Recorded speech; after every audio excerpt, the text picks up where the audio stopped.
Ada beberapa pertanyaan di DM sosmed Bosman yang meminta dijelaskan apakah New Mind anti IKN, pemindahan ibu kota baru. Kita jawab, kita jelaskan dulu apa yang New Mind maksud dengan pembangunan dan kemajuan atau growth bagi New Mind. Dengan menjelaskan hal ini akan menjawab langsung anti pemindahan ibu kota baru atau tidak para New Mind itu. Ingat sahabat, membangun itu belum tentu membuat growth, namun membuat pertumbuhan pasti salah satunya dengan cara membangun. Nah lu, mulai bingung ketika kata-kata dibolak-balik seperti kemahiran filsuf Brother Rocky Gerung yang berucap terkadang membuat logika lawan bicara menjadi mengiyakan karena nggak ngerti atau karena lemot otaknya belum berpikir sudah diterjang logika baru berikutnya olehnya. Begini kita menjelaskan tentang pendapat New Mind di dalam membangun. Sungguh beda sekali antara membangun dengan membuat pertumbuhan. Kita tahu apa itu membangun, apa itu membuat pertumbuhan. Kita jelaskan. Benar, Indonesia saat ini terlihat banyak membangun infrastruktur. Ya, benar itu membangun. Namun jangan sahabat bilang bahwa membangun itu memajukan Indonesia. Belum tentu. Sahabat, pasti sampai informasi ini ada yang komentar, gila nih Bosman, tujuan membangun infrastruktur kan untuk kemajuan ekonomi. Benar kan? Begitu? Ada yang komen begitu kan? Jawabannya, belum tentu membangun itu memajukan ekonomi. Kita harus melihat bagaimana cara Indonesia membangun dan dengan siapa membangunnya. Baiklah, saya mau menjelaskan sedikit dengan pengandaian. Jika dalam rumah tangga, katakan kamu memiliki penghasilan 10 juta satu bulan, lalu kamu memutuskan membuat kamar tambahan dan ingin membeli satu kendaraan lagi atau satu mobil lagi untuk kebutuhan keluarga. Kamu menggunakan kartu kredit atau meminjam ke bank. Intinya kamu memakai uang orang lain. Apa yang kamu lakukan dengan pendapatan tetap kamu tadi? Kamu ternyata hanya bisa membayar cicilan yang 10 juta tadi. Pokoknya kamu tidak bisa bayar. Kamu berharap kamar tadi yang kamu sewakan, kosannya atau mobil tadi yang nanti akan diusahakan ke Grab Car Online misalnya, atau Car Online Transportation misalnya.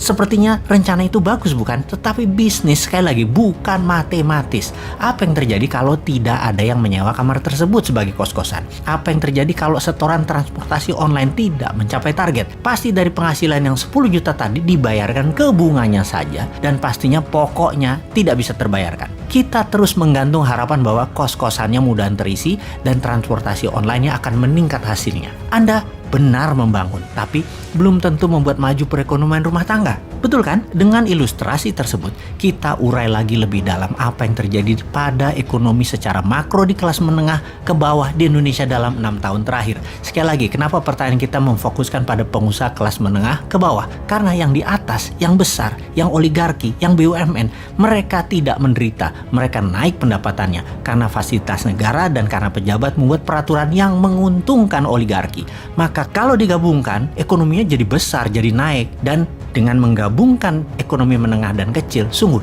jadi terlihat naik. Sekali lagi, jadi terlihat naik. Tapi kalau kita fokus pada ekonomi mikro, kelas menengah ke bawah, jomplang pada turun secara bernegara. Bayangkan dalam 7 tahun terakhir, angka pertumbuhan kredit turun begitu tajam di Indonesia. Ini membuat sulit bisnis berkembang dengan cepat. Bank biasanya belasan persen per tahun tumbuhnya dalam penyaluran kredit. Alias kalau tahun lalu 1 triliun bank kasih kredit, tahun ini harus naik 1,15 triliun. 1 triliun itu adalah pengandaian ya. Dan sejak tahun 2014, tumbuh kredit di Indonesia di tahun tersebut adalah 11,58%. Lalu tahun depannya, tahun 2015, tumbuhnya 10,44%. Mulai turun tuh. Di tahun 2016 tumbuh 7,87%. Di tahun 2017 tumbuhnya hanya 4,18%. Oke, baiknya saya nggak mau teruskan yang 2018, 2019, 2020, bahkan 2021. Asli, saya nggak mau teruskan. Malu. Sekarang kita gabungkan informasi dari awal hingga informasi terakhir yang barusan. Sungguh, keberhasilan membangun terbukti tidak menunjukkan kemajuan seperti apa yang dilakukan selama ini, yaitu membangun infrastruktur jalanan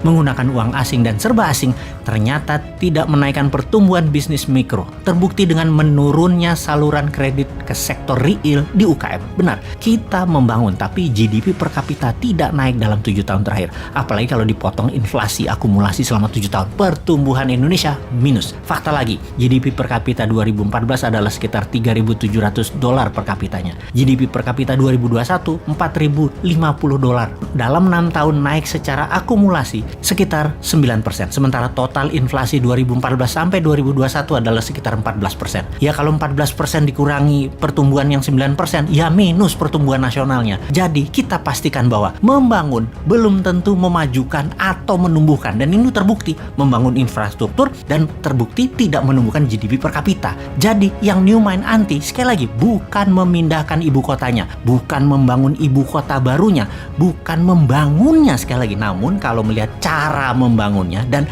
dengan siapa membangunnya, maka dapat dipastikan secara ekonomi makro dan mikro, pertumbuhan yang dirasakan ke masyarakat penduduk Indonesia ke depannya pasti hasilnya akan sama, yaitu tidak menumbuhkan apa-apa. Jadi tantangan New Mind dilontarkan ke tim IKM adalah buktikan uang 1.000 triliun rupiah yang akan digelontorkan dalam 5 tahun ke depan membangun IKN akan menumbuhkan GDP per kapita Indonesia ke $10.000 per tahunnya. Lalu kalau New Mind sekarang ditanya, jawabannya oleh New Mind bagaimana? Fokusnya New Mind adalah pertumbuhan ke $1.000 per kapita pendapatan rakyat Indonesia, dengan salah satunya adalah membangun ibu kota baru yang seperti titik. Rahasia dong, nanti 2024 kita buka.